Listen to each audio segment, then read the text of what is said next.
You heard it from Gary Cohen. Finally, it's a good word to use, Gary. Finally, the Mets get a win against the Nats at home this year.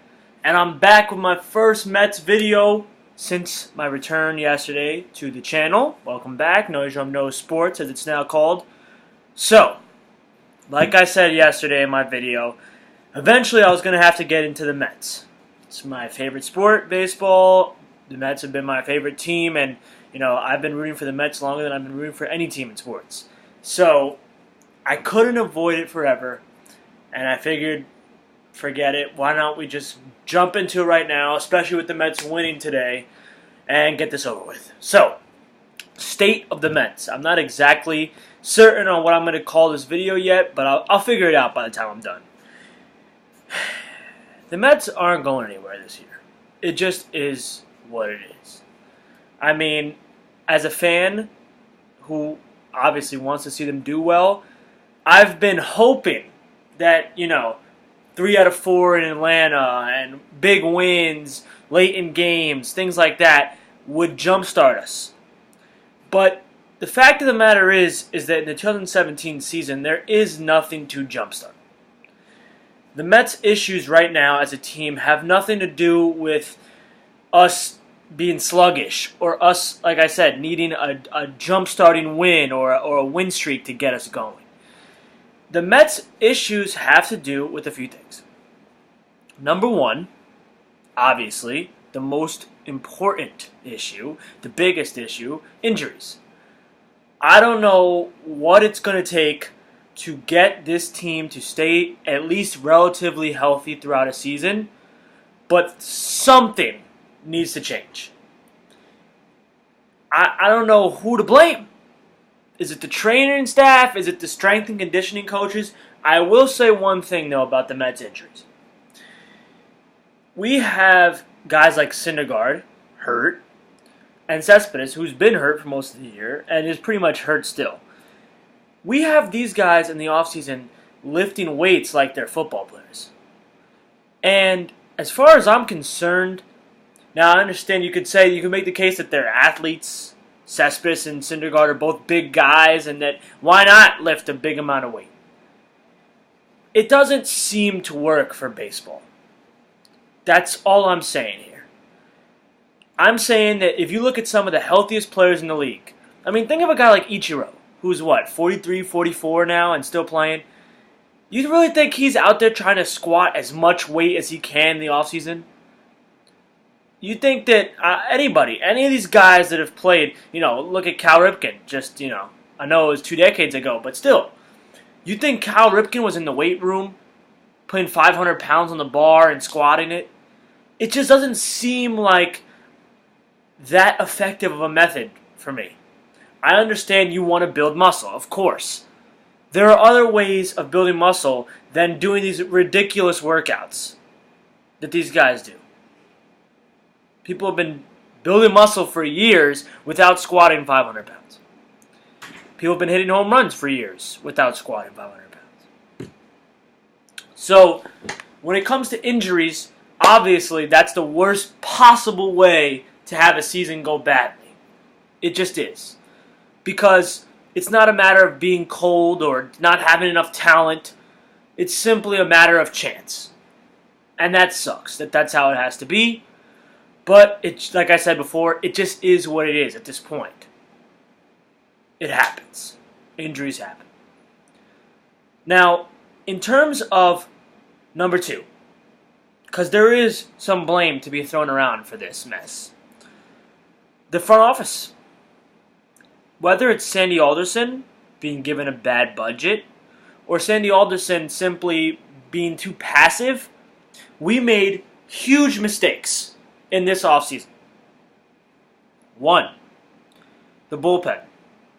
The bullpen sucks. It's not the Nationals' bullpen, but it sucks. We did not address it in the offseason. What did we do? We re-signed Fernando Salas, which at the time looked like a good move. Obviously, right now, he's not been too good this year, but I'm not going to blame them for re-signing Fernando Salas. I'm going to blame them for not reaching out and grabbing another arm, a discount arm.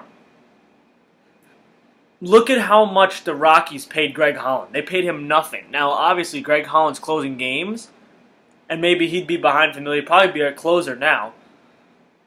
But it's really not that ridiculous to go out there and get quality arms in the bullpen. We've seen this year how often our pitching staff has not gone at least 7 innings. That's the trend around baseball.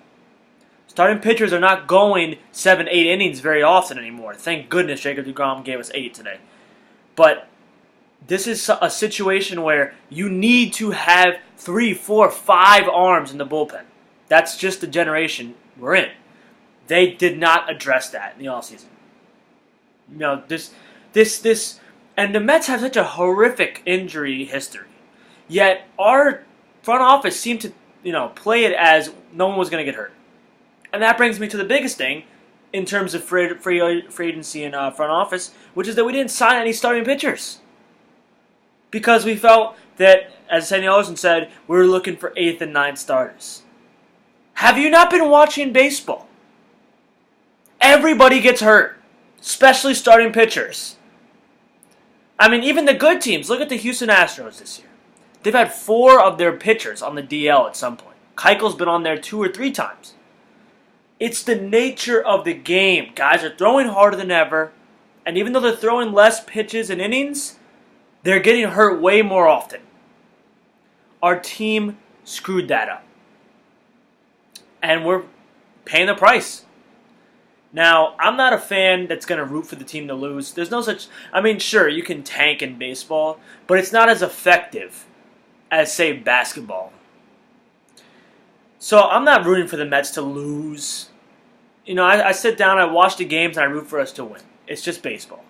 And luckily today, apparently the Mets like their fathers enough that we could get this win. DeGrom had the great home run, first of his career. Pitched 8 innings. He has been lights out these last 2 starts after 2 really bad starts, which is good to see. But like I said in the beginning, this team is not going anywhere this year. And as a Met fan since 2003, and a fan that's been through a lot of crap with this team over the years, it's so much better for you, your health. I'm trying to look out for you, fellow Mets fans. I want you to be, mentally stable.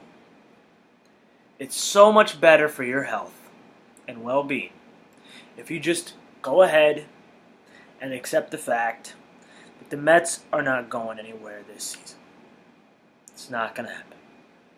Unfortunately, winning the wild card at this point looks even harder than winning the division. And we're not winning the division. So, it's going to be a lost cause season for the Mets, and it really is a shame.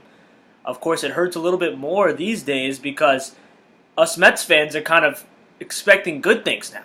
After all those horrific years, between 2008 and 2014, Mets fans are actually expecting something good.